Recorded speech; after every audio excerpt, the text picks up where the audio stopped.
ہم وہی کہیں گے جو ہمارا دین ہم کو بتاتا ہے، عمل کرو تو تمہارا بھلا ہے۔ السلام علیکم ورحمۃ اللہ وبرکاتہ۔ الحمد للہ رب العالمین، والصلاة والسلام على سید الانبیاء والمرسلین وعلى آلہ واصحابہ وازواجہ واہل بیتہ اجمعین، اما بعد فاعوذ باللہ من الشیطان الرجیم، بسم اللہ الرحمن الرحیم۔ اولئک کتب فی قلوبہم الایمان وأیدہم بروح منہ، صدق اللہ مولانا العظیم وصدق رسولہ النبی الامین المتین الکریم، ونحن على ذلك لمن الشاہدین والشاکرین والحمد للہ رب العالمین۔ حصول برکت کے لیے انتہائی عقیدت و محبت کے ساتھ ہمارے اور ساری کائنات کے آقا و مولا حضور اکرم سید عالم نور مجسم ارواحنا فدا محمد رسول اللہ صلی اللہ تعالی علیہ وسلم کی پر نور بارگاہ میں درود و سلام کا ہدیہ پیش کر لیں۔ اللہم صلی علی سیدنا و شفیعنا و حبیبنا و مولانا محمد و بارک وسلم، صلاۃ و سلام علیک یا رسول اللہ صلی اللہ تعالی علیہ وسلم۔ پچھلے جمعہ میں حضور سیدی سرکار اعلی حضرت امام اہل سنت امام احمد رضا خان علیہ رحمت و رضوان کی حیات طیبہ کے کچھ روشن پہلوؤں کو میں نے آپ کے سامنے رکھا تھا، اور اس عظیم ہستی کا عرس پاک بھی آنے والے جمعہ کے دن ہے، تو ہو سکتا ہے کہ اس مقدس موقع پر اس ذات بابرکات کی شان میں کچھ پیش کرنے کے لیے میں حاضر نہ رہوں، تو اپنا یہ فرض ابھی ہی ادا کر دوں، کیونکہ اپنے محسن کے احسان کا شکریہ ادا کرنے کا ایک طریقہ یہ بھی ہے کہ ان کی مدح و ثنا کی جائے اور ان کی تعریف و توصیف کی جائے۔ اور اعلی حضرت امام اہل سنت رضی اللہ تعالیٰ عنہ کا تو تمام اہل سنت و جماعت پر بہت بڑا احسان ہے کہ فتنوں کے دور میں انہوں نے قرآن و سنت کی روشنی میں حق کو حق اور باطل کو باطل کہہ کر کے بے شمار لوگوں کے ایمان کی حفاظت کا سامان کیا۔ اللہ تبارک و تعالیٰ نے سیدی سرکار اعلی حضرت کو رضی اللہ تعالیٰ عنہ کو بڑا عالی مقام اور بڑا عظیم رتبہ عطا فرمایا تھا۔ یہ تو سب جانتے ہیں کہ حضور سیدی سرکار اعلی حضرت 14ویں صدی کے مجدد ہیں، اور یہ بھی آپ حضرات کو پتا ہے کہ اعلی حضرت رضی اللہ تعالیٰ عنہ کو مجدد کسی 1 2 یا 5 10 20 نے مل کر کے نہیں کہا ہے، بلکہ جب ہندوستان کی سرزمین پر صلح کلیت کا جو ایک گڑھ تھا ندوہ کے نام سے، اس کے رد میں پٹنہ کی سرزمین پر سن عیسوی 1900 کے اندر ایک کانفرنس ہوئی تھی۔ اس کانفرنس کے اندر کتنی عوام تھی اور کتنے علماء تھے اس کا صحیح اندازہ تو کیا لگایا جا سکے، اتنا معلوم ہوتا ہے کہ اس کانفرنس کے اندر شریک ہونے والے علماء کی تعداد، علماء کرام اور مفتیان کرام کی تعداد 1000 بتائی جاتی ہے۔ 1000 علماء کرام اور مفتیان اعظام ہندوستان بھر سے وہاں پر جمع ہوئے تھے، اور عوام تو اتنی زیادہ تھی، ایک تبصرہ کرنے والے نے تو یہاں تک لکھا کہ ٹھاٹھے مارتا ہوا سمندر دیکھ کر کے ایسا لگتا تھا کہ 1/3 دنیا جو ہے وہ اس پروگرام میں سمٹ کر کے آ گئی ہے۔ اتنا عظیم مجمع اور اتنے سارے علماء مشائخ کے جو ہے ہجوم کے اندر علامہ عبد المقتدر بدایونی رحمت اللہ تعالی علیہ کھڑے ہوئے، اور انہوں نے یہ اعلان کیا تھا کہ امام احمد رضا خان علی رحمت و رضوان 14ویں صدی کے مجدد ہیں۔ سارے علماء مشائخ مفتیان کرام نے اس آواز پر لبیک کا، اور سب نے اعلی حضرت کو 14ویں صدی کا مجدد تسلیم کیا۔ تو یہ اعلی حضرت سرکار رضی اللہ تعالیٰ عنہ کی شان مجددیت ہے۔ اور پھر اس کے بعد میں یہ بھی یاد رکھیں کہ مجدد کا مقام و رتبہ کتنا بلند ہوتا ہے۔ شیخ مجدد الفسانی رحمت اللہ تعالی علیہ بیان فرماتے ہیں کہ زمانے کے اندر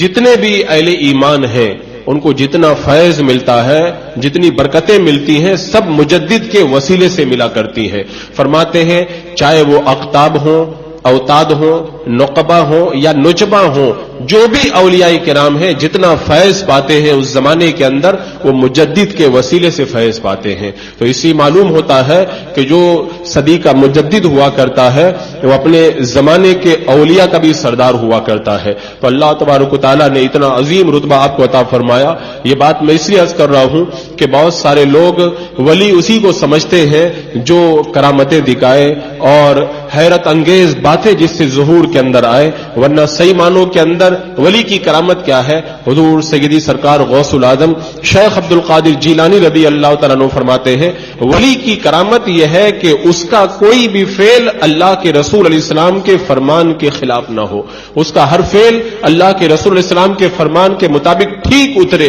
یہ ولی کی کرامت ہے. اور اعلی حضرت رضی اللہ تعالیٰ عنہ کی یہ کرامت آپ کو دیکھنا ہو تو یہ کرامت ہفتوں اور مہینوں میں نہیں اور دنوں کے اندر نہیں بلکہ ہر گھڑی یہ کرامت اعلی حضرت سے صادر ہوتی تھی کہ آپ کی زندگی کا ہر لمحہ شریعت مطہرہ کے بندھنوں کے اندر بنا ہوا تھا. آپ کا کوئی بھی قدم سنت رسول کے خلاف کبھی نہیں اٹھا کرتا تھا. جیسا کہ علامہ ابن العربی رحمۃ اللہ تعالی علیہ نے بیان کیا تھا کہ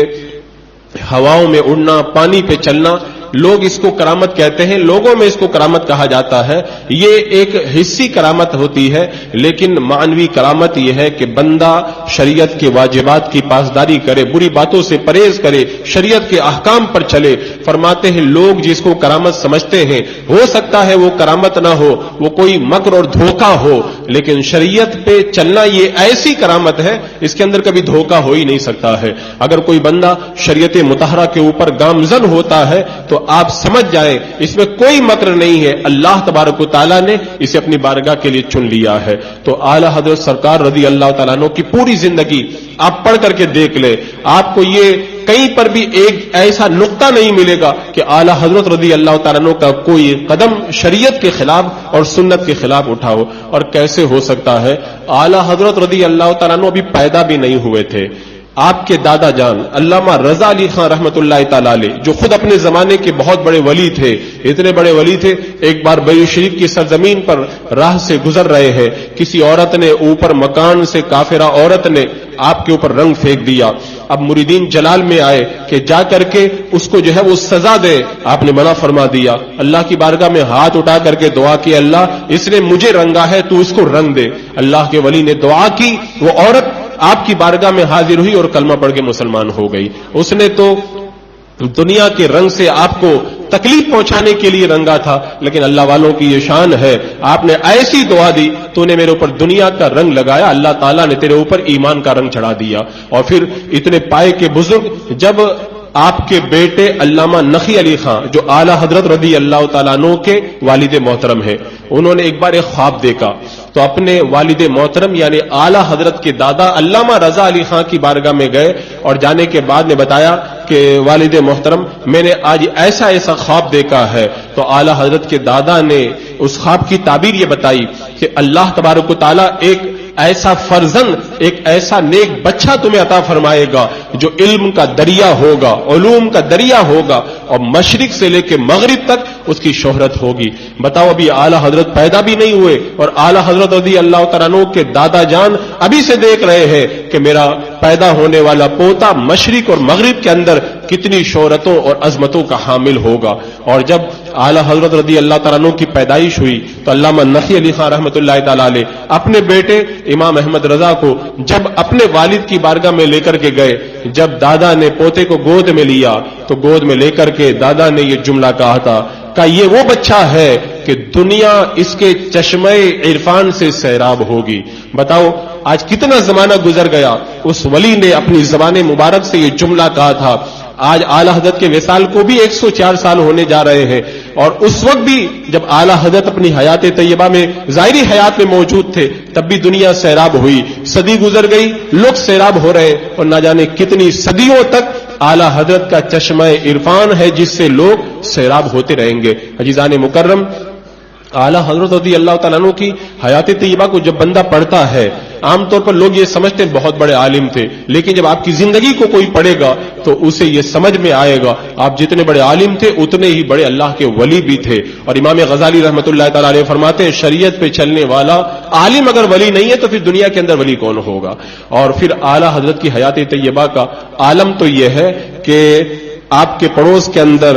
جو حاجی صاحب رہا کرتے تھے وہ ایک بار انہوں نے اپنے ہاتھوں میں جھاڑو لی اور اعلی حضرت کے آستانے پہ جھاڑو لگانے لگے۔ سید قنات علی نے جب دیکھا کہا آپ اتنے بزرگ ہیں بڑھاپے کے عالم کے اندر آپ جھاڑو لگاتے، اچھا نہیں لگا یہ جھاڑو ہمارے حوالے کر دے۔ تو انہوں نے کہا کہ سنو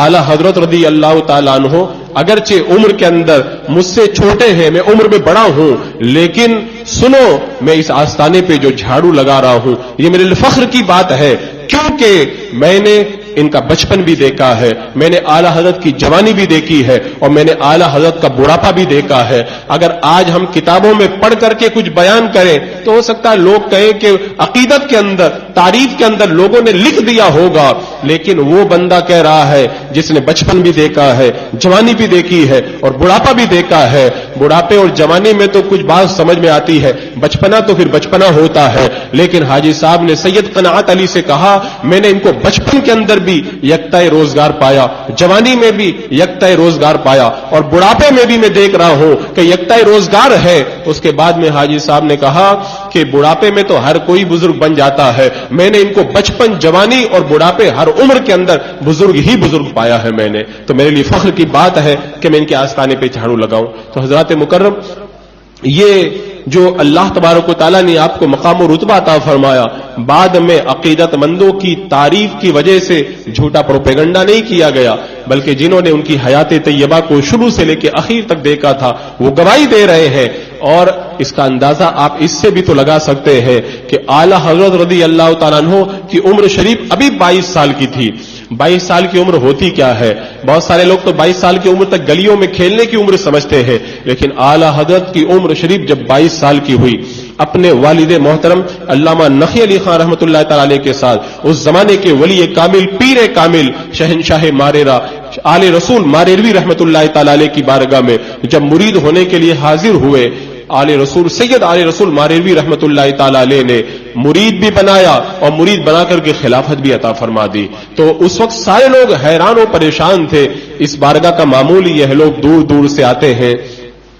ان کو اندر بٹھایا جاتا ہے، چلا کروایا جاتا ہے، سالوں سال تک وہ عبادت و ریاضت کرتے ہیں، اور جب ان کا دل بالکل ستھرا ہو جاتا ہے تب جا کر کے انہیں خلافت سے نوازا جاتا ہے۔ یہ ابھی نوجوان آیا اور ابھی ان کو خاتم الاکابر نے ابھی اسی وقت ان کو خلافت عطا فرما دی۔ اللہ اکبر! اب کسی کی ہمت نہیں تھی کہ آگے بڑھ کے سوال کرے، لیکن شاہ ابو الحسین نوری رحمۃ اللہ تعالی علیہ آپ کے سچے جانشین انہوں نے پوچھ لیا، حضور آپ کی بارگاہ کا یہ طریقہ تو نہیں ہے کہ آپ کی بارگاہ میں کوئی آئے اس کو آپ مرید بنا کے فوراً خلافت عطا فرما دے؟ آج تو بڑی عجیب چیز دیکھنے کو مل رہی ہے۔ تو آل رسول سید آل رسول ماریروی رحمۃ اللہ تعالی علیہ جو اپنے زمانے کے ولی کامل ہے، انہوں نے کہا کہ سنو، لوگ آتے ہیں ان کا دل میلا کچیلا ہوتا ہے، ان کو ریاضت کرانا پڑتا ہے، مجاہدہ کرانا پڑتا ہے، چلا کرانا پڑتا ہے تاکہ ان کے دل کا میل دھل جائے اور وہ خلافت کے لائق ہو سکے۔ لیکن احمد رضا یہاں پہ آئے ہیں تو اتنا سترا دل لے کر کے آئے ہیں،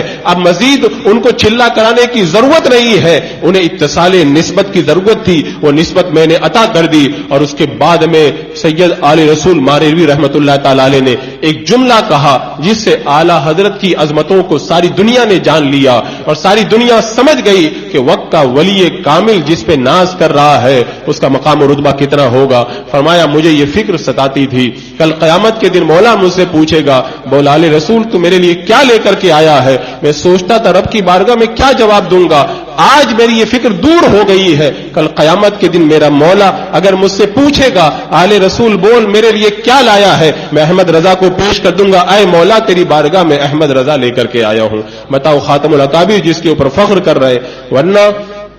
سید آل رسول ماریروی رحمۃ اللہ تعالی علیہ کوئی معمولی ولی نہیں ہے، اتنے پائے کے بزرگ بڑے بڑے اولیاء کرام ان کے در پر حاضری دیتے تھے، ان کے پاس عبادت، ریاضت، تقوی، طہارت، پرہیزگاری کی کوئی کمی نہیں تھی، لیکن انہوں نے اپنی تقوی، پرہیزگاری اور طاعتوں پہ ناز نہیں کیا، اگر ناز کیا تو اپنے مرید صادق اعلی حضرت سرکار پہ ناز کیا۔ اس کا مطلب یہ ہے کہ اس دولت کو انہوں نے اپنی سب سے بڑی دولت سمجھا، اور دیکھنے والوں کا یہ بیان ہے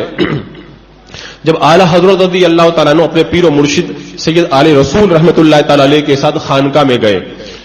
تھوڑی دیر کے بعد میں دونوں جب باہر تشریف لائے تو تھوڑی دیر کے اندر اس ولی کامل نے اعلی حضرت کو نوجوانی کے عالم کے اندر کتنا منور کر دیا۔ لوگوں کا بیان ہے جب باہر تشریف لائے تو دونوں کو ہم نے دیکھا تو ایسا لگ رہا تھا کہ دونوں آل رسول ماریروی ہے، ایک کی داڑھی سفید ہے اور ایک کی داڑھی کالی ہے، کالی اور سفید داڑھی سے پتہ چل رہا تھا یہ آل رسول ہے اور یہ اعلی حضرت امام احمد رضا ہے، ورنہ دونوں کا چہرہ اتنا جگمگا رہا تھا کہ دونوں کے اندر تمیز کرنا مشکل ہو گیا تھا کہ آل رسول کون ہے اور احمد رضا کون ہے ان میں سے۔ یہ پیر کامل کا فیض ہوتا ہے، پیر کامل ایک نظر کے اندر کہاں سے کہاں پہنچا دیا کرتا ہے، اور یہ سچی بات ہے کہ اعلی حضرت جوانی اور جوانی تو جوانی بچپن کے اندر بھی اللہ نے آپ کو وہ مقام و رتبہ عطا فرمایا تھا۔ یہی وجہ ہے کہ جب آپ مدرسے میں پڑھتے تھے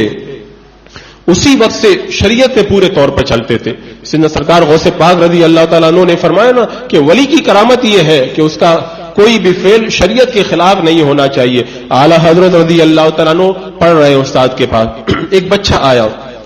اس نے کہا السلام علیکم ورحمۃ اللہ۔ استاد نے کہا جیتے رہو بیٹا۔ اب اپنے استاد کی بارگاہ میں اعلی حضرت بچپن کے اندر عرض کر رہے ہیں، انہوں نے سلام کیا، سلام کا جواب یہ تو نہیں ہے جیتے رہو بیٹا، اسلام کے اندر سلام کا جواب تو وعلیکم السلام ہے۔ جب استاد نے سنا تو بڑے خوش ہوئے اور اعلی حضرت کو دعاؤں سے نوازا۔ بچپن کے اندر شریعت کی باریکیوں کے اوپر آپ کی نظر تھی، یہی وجہ ہے کہ چھوٹی سی ننھی عمر کے اندر ایک بار جیسے بچوں کو روزہ رکھنے کا شوق ہوتا ہے، آپ کو بھی روزہ رکھنے کا شوق پیدا ہوا، آپ نے روزہ رکھ لیا، گرمی کا موسم، اور پھر گرمی کے اندر دوپہر کا وقت جب ہوا تو جانتے ہیں پیاس کی وجہ سے بچوں کے چہرے مرجانے لگتے ہیں۔ آپ کے والد محترم آپ کو بند کمرے میں لے کر کے گئے، فرنی دی اور کہا بیٹا اب اس کو کھا لو، کہا میرا روزہ ہے، کہا بچوں کا روزہ ایسے ہی ہوتا ہے، اب تمہاری افطاری کا ٹائم ہو گیا، کہا نہیں میں تو افطاری کا جب وقت ہوگا تبھی افطاری کروں گا، کہا کہ کھا لو بیٹا ابھی کوئی دیکھنے والا نہیں ہے، کہا چاہے کوئی دیکھے یا نہ دیکھے جس کے لیے میں نے روزہ رکھا ہے وہ خدا دیکھ رہا ہے۔ یہ بچپن کا عالم ہے اعلیٰ حضرت سرکار کا۔ اب اس کے بعد میں جو حیات طیبہ کے جو بزرگی کے ایام لوگوں کے سامنے آئے وہ تو ایک الگ بات ہے۔ اللہ تبارک و تعالیٰ اپنی بارگاہ کے لیے جس کو چنتا ہے اس کو ایسے مراتب اور ایسے مناسب ہی عطا فرماتا ہے، اور حضرت مکرم اعلیٰ حضرت نے ساری زندگی اپنی دین متین کے لیے صرف کی۔ خود آپ فرماتے ہیں 3 کاموں کا مجھے بڑا شوق ہے، 3 کاموں سے مجھے دلچسپی ہے اور 3 کام ہی میں کرتا ہوں۔ یہ 3 کام کیا ہے؟ فرماتے ایک تو بد مذہبوں کا رد کرنا، اور دوسرا تحفظ ناموں سے رسالت، میرا آقا علیہ الصلوۃ والسلام کی عظمتوں پہ پہرا دینا، اور تیسرا فقہ حنفی شریعت مطہرہ کو پھیلانا، اس کی ترویج و اشاعت کرنا۔ اعلیٰ حضرت رضی اللہ تعالیٰ عنہ ساری زندگی یہی خدمت انجام دیتے رہے، یہاں تک کہ آپ نے مشکل سے مشکل حالات کے اندر بھی کبھی اس سے جو ہے وہ پہنچ ہی نہیں کی۔ جب بریلی شریف کی سرزمین پر تفضیلیوں نے یہ دیکھا کہ اعلیٰ حضرت رضی اللہ تعالیٰ عنہ ایک طبیب کے زیر علاج ہے اور وہ اندر کی صفائی کے لیے مسہل دوائیں دے رہا ہے، اور جب مسہل دوائیں دی جاتی ہے تو انسان بڑا کمزور ہو جاتا ہے۔ جب صفائی کے دور سے طبیب گزارتے تھے تو بڑی کمزوری آ جاتی ہے، چلنا پھرنا دشوار ہو جاتا ہے۔ اب جب تفضیلیوں کو پتہ چلا انہوں نے مناظرے کا چیلنج کر دیا اعلیٰ حضرت سرکار کو۔ انہوں نے یہ سوچا کہ وہ کمزوری کی وجہ سے یا تو انکار کر دیں گے، اگر انہوں نے انکار نہیں کیا تو طبیب منع کر دے گا اور ہم اپنی فتح کا اعلان کر دیں گے، لیکن انہیں پتہ نہیں تھا انہوں نے کس شعر سنت کو جو ہے وہ للکارا تھا۔ مناظرے کا جب چیلنج دیا اعلیٰ حضرت سرکار نے ان کے مناظرے کے چیلنج کو قبول فرما لیا۔ اب جب طبیب کو پتہ چلا تو طبیب نے کہا کہ حضور ایسی حالت کے اندر مناظرہ کرنا بہت زیادہ تکلیف کا باعث ہوگا، بڑا نقصان ہوگا، آپ ابھی مناظرے سے انکار کر دیں۔ اعلیٰ حضرت نے جو جملہ کہا اس سے آپ اندازہ لگائیں اللہ نے ساری زندگی آپ کو دین متین کی خدمت کے لیے جو ہے وہ لگا دیا تھا۔ آپ نے فرمایا کہ مناظرے سے فرار اختیار کر کے زندہ رہنا یہ مجھے گوارا نہیں ہے، بلکہ مناظرہ کرتے ہوئے مر جانا یہ مجھے زیادہ پسند ہے۔ یعنی دین کی حفاظت کے لیے مناظرہ کروں میں، چاہے تکلیف ہو، میری جان چلی جائے، مجھے اس کی پرواہ نہیں ہے، لیکن میں بد مذہبوں کو موقع دوں اور مناظرے سے فرار اختیار کروں، یہ میں کبھی بھی گوارا نہیں کروں گا۔ اور اعلی حضرت کی پوری زندگی آپ دیکھیں، وہ اسی طرح شریعت مطہرہ کے سانچے میں ڈھلی ہوئی ہے، اور شریعت کا پاس و لحاظ تو اتنا زیادہ تھا کہ بڑے سے بڑے بزرگ کے سامنے بھی شریعت کی جب بات آ جاتی تھی آپ ذرہ برابر بھی توقف نہیں کرتے۔ جب آپ پیلی بھیت شریف تشریف لے گئے تو وہاں کے بڑے مشہور اللہ کے ولی بزرگ شاہ جی میاں رحمت اللہ تعالی علیہ، جب ان سے ملاقات ہوئی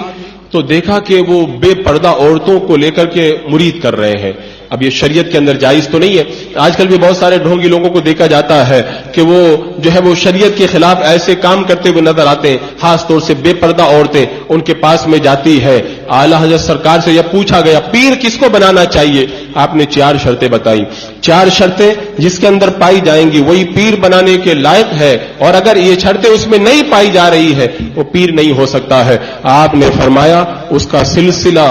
اللہ کے رسول صلی اللہ تعالی علیہ وسلم تک متصل ہو، ملا ہوا ہو، یہ پہلی شرط ہے۔ اگر پیر بنانا ہو تو پہلی شرط یہ دیکھی جائے، اور دوسری شرط یہ ہے سنی صحیح العقیدہ ہو، گمراہ بد مذہب نہیں ہونا چاہیے اور بے دین نہیں ہونا چاہیے، اور تیسری شرط یہ ہے کہ وہ اتنا علم رکھتا ہو، شریعت کے مسائل کتابوں سے خود نکال سکتا ہو، کیونکہ بے علم اور جاہل خود اپنے آپ کو نہیں بچا سکتا تو اپنے مریدوں کو کیا بچائے گا۔ اور چوتھی شرط یہ ہے فاسق مولی نہ ہو، جو شخص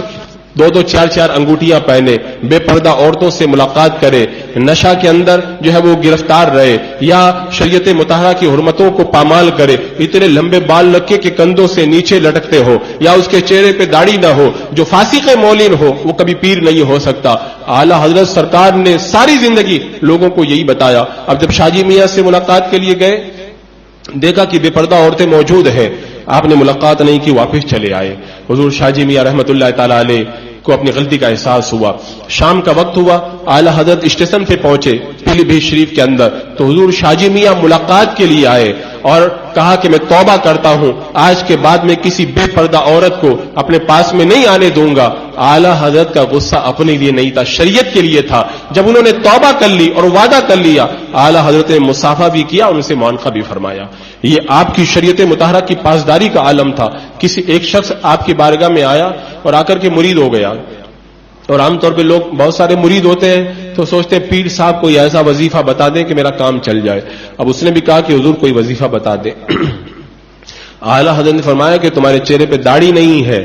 اور جب تمہارے چہرے پہ داڑھی آ جائے گی تب تم کو وظیفہ بتایا جائے گا۔ اس نے کہا حضور بتا دیں، آپ نے منع فرما دیا۔ چلا گیا، ایک زمانے کے بعد پھر آیا اور ابھی داڑھی اس کی مکمل نہیں تھی۔ اعلی حضرت سرکار سے پھر وظیفہ طلب کیا، فرمایا وظیفہ مانگنے کی ضرورت نہیں ہے، جب تمہارے چہرے پہ داڑھی جو ہے وہ سج جائے گی تو اس کے بعد میں بغیر مانگے ہی تم کو وظیفہ بتا دیا جائے گا۔ یہ شریعت پر آپ کا عمل تھا۔ حضور سیدی سرکار اعلی حضرت رضی اللہ تعالیٰ عنہ کبھی بھی شریعت کے خلاف کوئی کام دیکھتے تھے تو آپ اس کو قطعاً گوارا نہیں کرتے تھے۔ آج وہابیہ وغیرہ یہ پروپیگنڈا کرتے ہیں کہ اعلی حضرت رضی اللہ تعالیٰ عنہ نے بدعتوں کو رواج دیا اور جو ہے وہ غلط چیزوں کو رواج دیا، ورنہ آپ فتویٰ رضویہ شریف پڑھ لیں، اعلی حضرت کی کتابیں پڑھ لیں، آپ کو ساری کتابوں میں ملے گا شریعت کے خلاف کاموں کا ڈٹ کر کے آپ نے مقابلہ کیا، بدعتوں کا آپ نے ڈٹ کر کے رد کیا، اور ساری زندگی آپ نے یہ جہاد فرمایا۔ آپ سے جب پوچھا گیا شادی کے بارے میں کہ شادی کے اندر جو ہے وہ ڈھول تاشا بجایا جاتا ہے، آپ نے فرمایا جائز نہیں ہے اور یہ مال کو ضائع کرنا ہے، اور مال کو ضائع کرنے والے یہ شیطان کے بھائی ہیں۔ خود اللہ تعالیٰ نے قرآن مقدس میں ارشاد فرمایا ہے ان المبذرین کانوا اخوان الشیاطین۔ اسی طرح آپ سے پوچھا گیا جس شادی کے اندر شریعت کے خلاف کام ہوتے ہو اس شادی میں جانا کیسا ہے، آپ نے فرمایا جائز نہیں ہے۔ آپ سے سوال ہوا مزارات پہ عورتوں کا جانا کیسا ہے، آپ نے فرمایا جانے کے بارے میں پوچھ رہے ہو، بلکہ یہ پوچھو جب وہ مزار پہ جانے کے لیے عورت نکلتی ہے تو اللہ اور صاحب قبر کی کتنی لعنت اس کے اوپر ہوتی ہے، اور فرمایا کہ جو عورت نکلتی ہے اس طرح مزار پہ جانے کے لیے تو ملائکہ اس وقت تک اس پر لعنت کرتے ہیں جب تک کہ وہ لوٹ کر کے نہ آ جائے۔ آج کے حالات آپ دیکھیں، عورتوں کے اندر کتنی بے پردگی بے راروی بڑھ رہی ہے۔ اعلی حضرت رضی اللہ تعالیٰ عنہ نے اپنے فتاوی کے ذریعے ان تمام فتنوں کا دروازہ اس وقت ہی بند فرما دیا تھا، اور پردے کی اتنی تاکید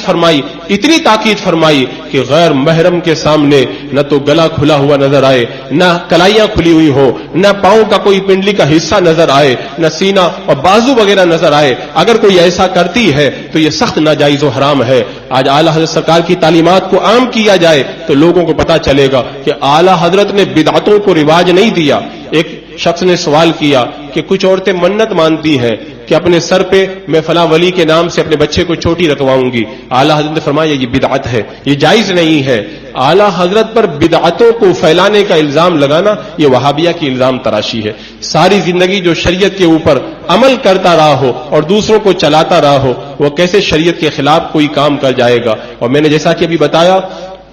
کہ اعلی حضرت رضی اللہ تعالیٰ عنہ ولایت کے بڑے اعلیٰ منصب پر فائز تھے۔ علامہ جلال الدین سیوطی رحمۃ اللہ تعالی علیہ کا وہ قول آپ نے سنا کہ اگر کوئی شخص عالم بیداری میں ایک نظر میرے آقا صلی اللہ تعالی علیہ وسلم کا دیدار کر لے تو ولی نہیں بلکہ ولایت کے 2999 مرتبے طے کر جاتا ہے۔ ایک نظر دیکھنے کا یہ کمال ہے۔ اور اعلیٰ حضرت نے تو بیداری میں کتنی بار اللہ کے رسول علیہ السلام کا دیدار فرمایا ہے، تو ولایت کے کتنے منصب آپ نے طے کیے ہوں گے۔ خود الدولۃ المکیہ جب آپ نے تحریر فرمائی، الدولۃ المکیہ تحریر فرمائی اور اس پر تقریضات لکھی گئیں، علامہ ضیاء الدین مدنی علیہ رحمہ نے کہا تھا حضور اس پر علماء نے جو تقریضیں لکھی ہیں ان کا یہ کہنا ہے کہ یہ عالم بیت شریف سے تشریف لائے، یہ مسافر تھے، یہ بخار کی حالت میں تھے، ان کے پاس میں کتابیں نہیں تھی، وقت بہت کم تھا، اتنی مدلل اور مضبوط کتاب انہوں نے لکھ دی، بات سمجھ میں نہیں آتی۔ اعلیٰ حضرت نے فرمایا بات صحیح ہے، جب میرے پاس میں علم غیب کے بارے میں سوال آیا مجھے بخار تھا، لیکن میں نے سوچا نبی کی عظمتوں کی بات ہے، اپنی طبیعت کو نہیں دیکھا جائے گا، نبی کی عظمتوں پہ پہرا دیا جائے گا۔ میں آیا خانہ کعبہ کے سامنے، میں نے مقام ابراہیم پہ نماز پڑھی اور باب کعبہ کے سامنے بیٹھ کر کے جب میں علم غیب پر دلائل لکھنے کی تیاری کرنے لگا، میں نے نظر اٹھائی تو کیا دیکھا، باب کعبہ پہ اللہ کے رسول علیہ السلام تشریف فرما ہے، ایک طرف سیدنا سرکار مولا کائنات علی مرتضیٰ ہے اور دوسری طرف غوث آدم دستگیر ہے، وہ فرماتے چلے جا رہے تھے اور ملتا چلا جا رہا تھا۔ اگر کوئی ایک نظر دیکھ لے ولایت کے 2999 مرتبے طے کر جاتا ہے، جس نے پوری کتاب سن کر کے میرے آقا علیہ الصلوۃ والسلام اور بزرگوں سے لکھی ہو، وہ کتنا بڑا پائے کا ولی ہوگا۔ اسی لیے حضور محدث اعظم کچوچوی رحمۃ اللہ تعالی علیہ بیان فرماتے ہیں کہ ایک بار حضور اشرفی میاں رحمۃ اللہ تعالی علیہ آپ وضو بنا رہے تھے، اچانک وضو بناتے بناتے آپ رونے لگے۔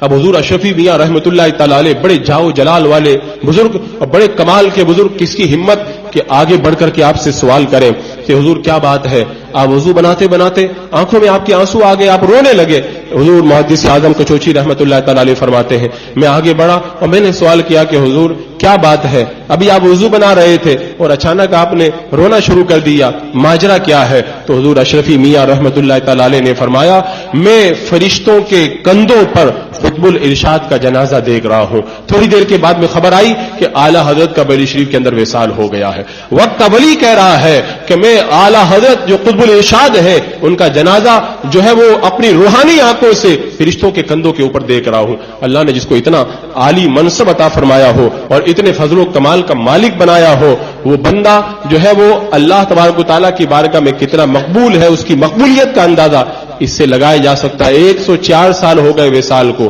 لیکن آج بھی ساری دنیا کے اندر اعلیٰ حضرت کا ڈنکا بجتا ہوا نظر آ رہا ہے۔ اور جو لوگ اعلیٰ حضرت رضی اللہ تعالیٰ عنہ کی کچھ مخالفت کرتے ہیں اور مخالفت کی وجہ یہ بتاتے ہیں کہ اعلیٰ حضرت بڑے سخت تھے اور جو ہے وہ ان کا قلم بڑا تیز تھا، جب اعلیٰ حضرت نے خود اپنے قلم کے بارے میں یہ فرمایا اتنا زیادہ اعلیٰ حضرت رضی اللہ تعالیٰ عنہ کو جو ہے وہ قلم کے اندر سختی تھی، تو اسی کی وجہ سے لوگ مخالفت کرتے ہوئے نظر آتے ہیں۔ لیکن ایک بات یاد رکھیں، اعلیٰ حضرت نے جو یہ سختی فرمائی اپنی ذات کے لیے نہیں فرمائی، یہ سختی صرف اور صرف اللہ کے رسول صلی اللہ تعالی علیہ وسلم کی عظمتوں پر پہرا دینے کے لیے فرمائی۔ یہ سختی فرمائی تحفظ ناموس رسالت کے لیے کی، اور تحفظ ناموس رسالت کے لیے سختی کرنا اس کا تو خود میرے آقا صلی اللہ تعالی علیہ وسلم نے حکم دیا۔ حدیث پاک پڑھ کر کے دیکھیں، حضرت عبداللہ بن عباس رضی اللہ تعالیٰ عنہ بیان فرماتے ہیں کہ جس نے اللہ کے لیے دوستی کی، اللہ کے لیے دشمنی کی، اللہ کے لیے محبت رکھی، اللہ کے لیے نفرت کی، تو وہی بندہ اللہ کی بارگاہ کے اندر ولایت کا منصب پانے کے لائق ہوا کرتا ہے، یعنی وہی بندہ اللہ کا ولی ہوا کرتا ہے۔ اور حضرت عبداللہ بن عباس رضی اللہ تعالیٰ عنہ نے فرمایا، جس نے اللہ کے لیے محبت کی، اللہ کے لیے نفرت کی، اللہ کے لیے دوستی کی، اللہ کے لیے دشمنی رکھی، اور وہی بندہ اللہ کی بارگاہ کے اندر ایمان کا ذائقہ پائے گا۔ اس کے علاوہ اگر کوئی کتنی بھی نمازیں پڑھے وہ ایمان کا ذائقہ پا ہی نہیں سکتا ہے۔ اور علامہ ابن عقیل حنبلی رحمۃ اللہ تعالی علیہ نے فرمایا، اگر تم زمانے والوں کے اندر یہ دیکھنا چاہو کہ ایمان کی وقعت، اسلام کی عزت ان کے دل میں کتنی ہے، تو مسجدوں کے اندر بھیڑ مت دیکھو، لبیک لبیک کی صداؤں کا شور حج میں مت دیکھو، بلکہ یہ دیکھو کہ اللہ اس کے رسول کے دشمنوں کے ساتھ میں اتفاق اور اتحاد کا معاملہ ان کا کیسا ہے۔ اگر وہ اللہ اس کے رسول کے دشمنوں کے ساتھ میں اتفاق اور اتحاد رکھتے ہیں تو نہ ان کی لبیک کی صدائیں کام آئیں گی اور نہ مسجدوں کے سجدے کام آئیں گے، بلکہ ایمان کا معیار یہ ہے اللہ کے لیے محبت رکھی جائے اور اللہ ہی کے لیے دشمنی رکھی جائے۔ تو اعلیٰ حضرت رضی اللہ تعالیٰ عنہ نے اگر سختیاں کی ہیں تو کس کے لیے کی ہے؟ آقا کریم صلی اللہ تعالی علیہ وسلم کی عظمتوں پر پہرا دینے کے لیے آپ نے سختی فرمائی ہے۔ یہی وجہ ہے کہ جب اعلیٰ حضرت سرکار کا وصال ہوا، حضور صد الافاضل علامہ نعیم الدین مراد آبادی رحمۃ اللہ تعالی علیہ اعلیٰ حضرت کی بارگاہ میں حاضر ہوئے روزے پہ، اور رو کر کے کہا، دین ملا تو یہاں سے ملا اور ایمان ملا تو یہاں سے ملا۔ یہ علامہ نعیم الدین مراد آبادی رحمۃ اللہ تعالی علیہ اتنے پائے کے بزرگ ہیں، وہ کہہ رہے ہیں کہ دین ملا تو یہاں سے ملا، ایمان ملا تو یہاں سے ملا۔ آخر وجہ کیا ہے؟ انہوں نے بتا دیا کہ جس دور کے اندر فتوے بک رہے تھے، مدرسے بک رہے تھے، علماء بک رہے تھے، شریعت کی عظمتوں سے کھلواڑ کیا جا رہا تھا، حق کو ناحق اور ناحق کو حق ثابت کیا جا رہا تھا، ایسے دور کے اندر حق کو جس نے حق کہا اور باطل کو باطل کہا اور لوگوں کے ایمان کی حفاظت فرمائی، یہ اعلیٰ حضرت سرکار رضی اللہ تعالیٰ عنہ کا کارنامہ ہے۔ لہذا اگر ایسے فتنوں کے دور میں ہمارا ایمان بچا ہے تو اسی مقدس ذات کے صدقے میں بچا ہے۔ اس لیے میں کہتا ہوں کہ دین ملا تو یہاں سے ملا اور ایمان ملا تو یہاں سے ملا ہے۔ اور آج بھی آپ دیکھ لیں، آپ کو بہت سارے جو ہے وہ لوگوں کا ہجوم نظر آئے گا، لیکن دین کے اوپر جتنا مضبوطی سے عمل کرنے والے لوگ آپ کو ملیں گے تو وہی لوگ ملیں گے جو مسلک اعلیٰ حضرت کے اوپر مضبوطی سے قائم رہنے والے ہیں۔ اسی لیے مبلغ اسلام علامہ عبدالعلیم صدیقی میٹی رحمۃ اللہ تعالی علیہ نے فرمایا تھا کہ الحمدللہ ساری زندگی مسلک اعلیٰ حضرت پہ زندہ رہا، ساری زندگی اسی مسلک کی تبلیغ کرتا رہا۔ اللہ کا شکر ہے آخری وقت کے اندر قدم رسول کے اندر مسلک اعلیٰ حضرت پر اللہ تعالیٰ مجھے موت عطا فرما رہا ہے۔ یہ وہ کون کہہ رہا ہے؟ یہ وہ ذات کہہ رہی ہے جس کے ہاتھوں پر 70,000 کافروں نے کلمہ پڑھ کر کے اسلام قبول کیا۔ وہ مبلغ اسلام فرما رہے ہیں اللہ کا شکر ہے کہ مسلک اعلیٰ حضرت پر مجھے موت آ رہی ہے۔ اور یہ جو ہے وہ کسی کا اپنا من سے بنایا ہوا نظریہ نہیں ہے، بلکہ بزرگوں نے تو کہا ہے اور اسی کی تعلیم دی ہے، اور حضور سیدی سرکار تاج الشریعہ رحمۃ اللہ تعالی علیہ ساری زندگی یہی پیغام دیتے رہے، مسلک اعلیٰ حضرت پہ قائم رہو، زندگی دی گئی ہے اسی کے لیے۔ یعنی بندہ اگر مسلک اعلیٰ حضرت سے ہٹتا ہے تو پھر وہ گمراہیت کے دلدل میں جا کر کے پھنستا ہے، کیونکہ مسلک اعلیٰ حضرت یہی تو ہے کہ اللہ اس کے رسول سے پیار کیا جائے، اللہ اس کے رسول کے دشمنوں سے نفرت رکھی جائے۔ اور یہ تعلیم کس کی ہے؟ قرآن و حدیث کی تعلیم ہے۔ کچھ لوگ کہہ دیا کرتے ہیں کہ کیا اعلیٰ حضرت کی باتوں کو ماننا ضروری ہے کیا کہ قرآن کی باتیں ہیں؟ یہ تو بات صحیح ہے کہ اعلیٰ حضرت کی باتیں قرآن تو نہیں ہے، لیکن کوئی یہ بتائے کہ اعلیٰ حضرت سرکار کی باتیں قرآن و حدیث کے خلاف ہے، تو جب قرآن و حدیث ہی سے ثابت ہے تو ان کی باتوں کو ماننا قرآن و حدیث ہی کو تو ماننا ہوا۔ اب اگر کوئی بندہ قرآن و حدیث سے ہٹے گا تو گمراہ نہیں ہوگا تو وہ کیا ہوگا؟ حضرات مکرم، جو حضور سیدی سرکار اعلیٰ حضرت رضی اللہ تعالیٰ عنہ کو جو علوم ملے تھے وہ کہاں سے ملے تھے؟ وہ اللہ تبارک و تعالیٰ نے اپنے حبیب کے صدقے میں علم لدنی آپ کو عطا فرمایا تھا۔ آج ساری دنیا میں جو ان کا ڈنکا بج رہا اس کی وجہ کیا ہے؟ آپ کو یہ تو پتہ ہی ہے کہ جتنے علوم ہیں سارے کے سارے علوم قرآن کے اندر موجود ہیں، اور جو بندہ قرآن کا علم حاصل کر لیتا ہے وہ سارے علوم کو حاصل کرنے کی طاقت اپنے اندر پیدا کر سکتا ہے۔ اسی لیے حضرت عبداللہ بن عباس رضی اللہ تعالیٰ عنہ نے فرمایا تھا اگر میرے اونٹ کی رسی بھی گم ہو جائے تو قرآن کے ذریعے میں اس کو تلاش کر لیتا ہوں۔ امام شافعی رحمۃ اللہ تعالیٰ علیہ نے فرمایا تھا مجھ سے جو بھی چاہو پوچھ لو میں قرآن کے ذریعے اس کا جواب دے دوں گا۔ اور اسی طریقے سے حضرت عبداللہ بن مسعود نے کہا تھا قرآن کا علم حاصل کرو اولین اور آخرین کا علم سب قرآن کے اندر جمع کر دیا گیا ہے، سب قرآن میں موجود ہے. اور اعلیٰ حضرت نے قرآن کا علم حاصل کیا تو اللہ نے سارے علوم ان کو عطا فرما دیے اور ساری دنیا کے اندر ان کا ڈنکا بجتا ہوا نظر آتا. قرآن کے علوم کی اگر آپ بات کی جائے، اعلیٰ حضرت رضی اللہ تعالیٰ عنہ کے زمانے کے اندر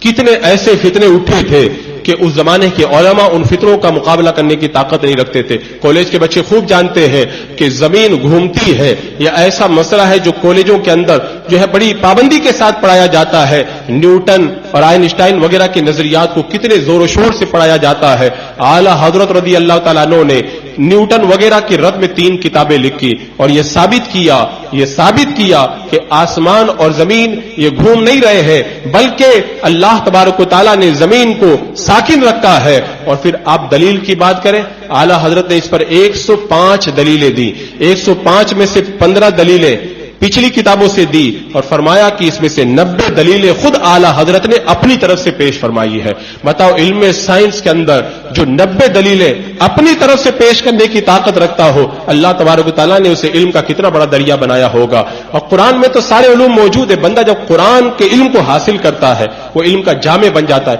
امام غزالی رحمۃ اللہ تعالی علیہ کے بارے میں آتا ہے، ایک کافر آپ کے پاس آیا، آ کر کے کہنے لگا کہ اے امام غزالی، تم یہ کہتے ہو ہمارے قرآن میں سب کچھ موجود ہے، یہ بتاؤ کہ قرآن میں تو یہ لکھا ہوا ہے کل فی فلک یسبحون،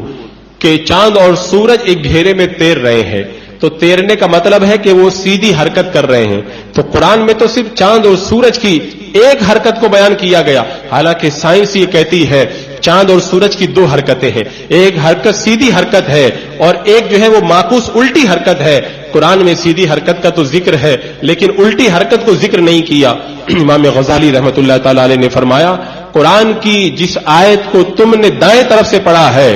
اس میں یہ لکھا ہوا ہے کل فی فلک یسبحون، چاند اور سورج ایک گھیرے میں تیر رہے ہیں. اب اسی کو بائیں طرف سے پڑھو. اس نے کہا کیسے؟ فرمایا کل فی فلکن، الٹا پڑھو، پہلے کاف پڑھو، پھر لام پڑھو، پھر فا پڑھو، پھر لام پڑھو، پھر کاف پڑھو، اس طرح الٹا پڑھو. جب اس نے الٹا پڑھا تو الٹا بھی ویسے ہی پڑھا جا رہا تھا کل فی فلک یسبحون، یعنی ادھر سے پڑھا تب بھی کل فی فلک یسبحون اور ادھر سے پڑھا تب بھی کل فی فلک یسبحون. امام غزالی نے فرمایا اگر تم دائیں سے پڑھو گے تو چاند اور سورج کی سیدھی حرکت کو رب نے بیان فرمایا ہے، اور اگر بائیں سے پڑھو گے تو اللہ تبارک و تعالیٰ نے چاند اور سورج کی معکوس حرکت کو بیان فرمایا ہے. جب اس سائنسداں کافر نے سنا تو وہ حیرت میں ڈوب گیا اور اپنے سوال پہ وہ تعجب کرنے لگا. بتاؤ اللہ نے قرآن مقدس میں سب کچھ رکھا ہے، بندہ اگر نکالنے کی طاقت رکھتا ہے تو وہ نکال سکتا ہے. یہی وجہ ہے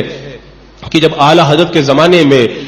علی گڑھ کے جو ہے پروفیسر نے دبدبہ سکندر نامی اخبار کے اندر علم المربعات کا سوال پیش کیا تھا، اس کا یہ دعویٰ تھا میرے سوال کا جواب کوئی نہیں دے سکتا. اس نے سوچا بھی نہیں تھا کہ کوئی عالم میرے سوال کا جواب دے گا. اعلیٰ حضرت نے اس کے سوال کا جواب بھی پیش کر دیا اور پھر وہ جواب جب اعلیٰ حضرت کا چھپا تو لوگ حیرت میں ڈوب گئے کہ ایک عالم علم کے اندر اتنا ماہر ہے. اور پھر اعلیٰ حضرت نے ایک سوال اور بھیجا کہ اب میرے سوال کا جواب پروفیسر دے کر کے دکھائے. جب پروفیسر نے اعلیٰ حضرت کے سوال کا جواب دیا، اعلیٰ حضرت کے پاس میں اخبار آیا، آپ نے کہا کہ یہ جواب غلط ہے اور کیوں غلط ہے وہ بھی بتایا. تو اس وقت اس پروفیسر ضیاء الدین نے جو علی گڑھ کا بڑا پروفیسر تھا اس نے کہا تھا کہ ہندوستان کی سرزمین پر اگر نوبل پرائز ملنے کی حقدار کوئی شخصیت ہے تو نوبل پرائز امام احمد رضا کو ملنا چاہیے. وہ خود اس بات کی گواہی دینے کے لیے آمادہ ہوا. لیکن میں کہتا ہوں اللہ تبارک و تعالیٰ نے اعلیٰ حضرت کو نوبل پرائز نہیں اس سے بڑا انعام عطا فرمایا تھا. نوبل پرائز اس کے سامنے بہت چھوٹا انعام ہے